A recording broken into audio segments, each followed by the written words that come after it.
Facebook watch video tab missing. This problem is what I'm gonna show you how to solve in today's video. So all what you wanna do guys is open the settings on your phone, open the apps manager like this, click on the Facebook app.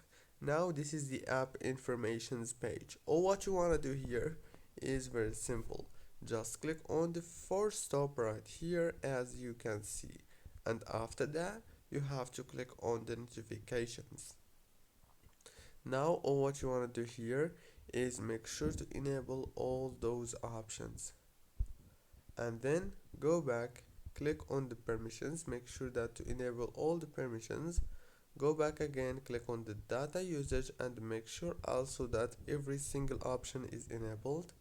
And last thing, click on the storage, click on clear cache and clear data. Now the most important step is this one. All what you want to do now is go to the Play Store, go to Facebook and update it into the latest version. Don't forget to like, subscribe.